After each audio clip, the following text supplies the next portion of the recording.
Today we're tackling a big one, a real psychological heavyweight. It's the myth that autistic individuals have some kind of fundamental empathy deficit. It's an idea that got locked in decades ago with those mind blindness theories. Right, the idea that they're just biologically incapable of understanding others' inner lives. Yeah. And that framework is, well, it's just not holding up to the data anymore. Our whole mission here is to move past that. So what are we moving to? We're seeing that this so-called deficit is really just an artifact. We're lumping different skills together. So now we're shifting the focus from, a narrative of deficit to a map of difference. Okay, let's unpack that. A map of difference. The old myth was like, empathy is just an on-off switch. Exactly. You have it or you don't. But modern science shows it's really two systems. Two systems. Right.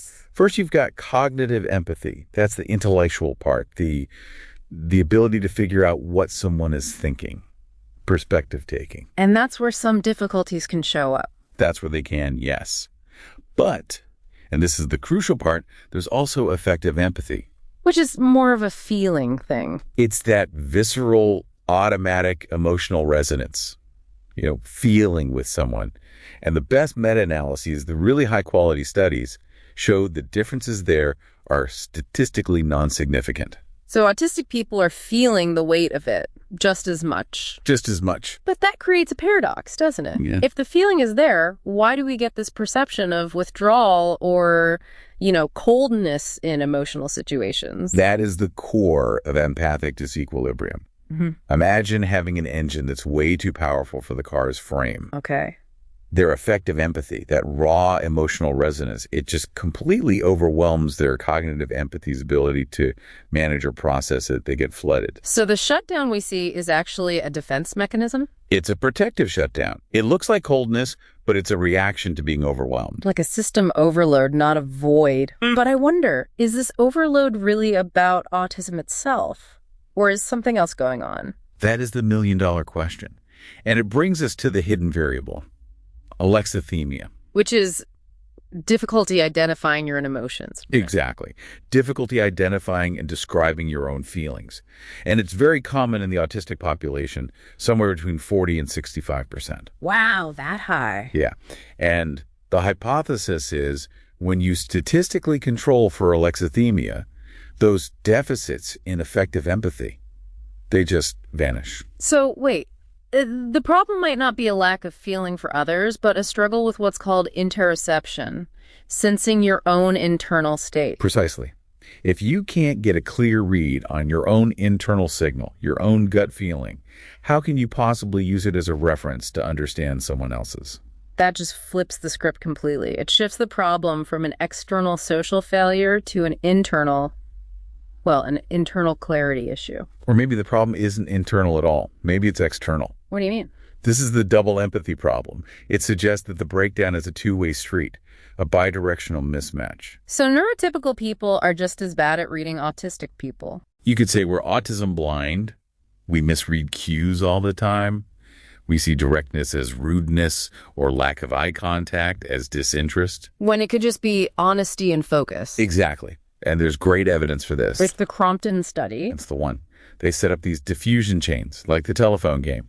When the chain was all autistic, information got passed along just as accurately as in the all neurotypical chains. It's a different protocol, not a broken one. A different and very effective protocol. It's just wild that the myth of low empathy has survived so long when, self-reports from autistic people often say the complete opposite. They really do. They talk about hyperempathy.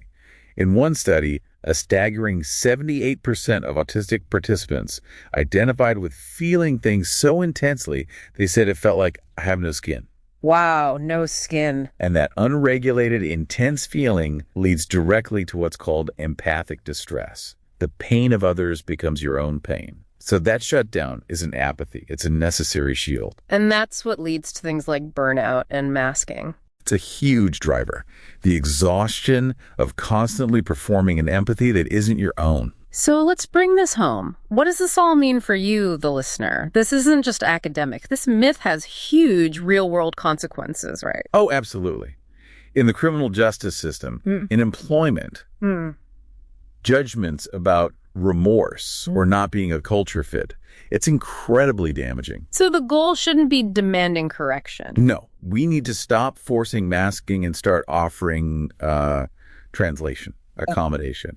We need to recognize that autistic empathy is valid, even if it looks different. Like offering a practical solution instead of a HUD. Exactly. That action-oriented or truth-oriented response is a form of connection, a very genuine one. Okay, so here's a final thought for you to mull over.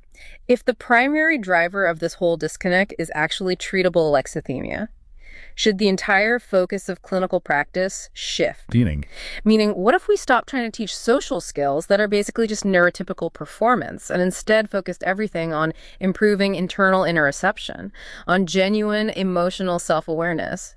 A system focused on internal clarity, not external performance. Yeah. What would that world look like? Something to think about. Would you like to schedule a paid private coaching session? This will be in the form of a face-to-face Zoom call. Underneath any of my videos, you'll see this Calendly link. If you click on that link, it'll open up my calendar. You can pick the available days and times that works for your schedule. You'll get a follow-up email immediately after purchasing a session that will have the Zoom link that coincides with the day and time that you picked. I will get an email too that you scheduled a session, and I will be available on that exact day and time, and we will talk. I look forward to working with you.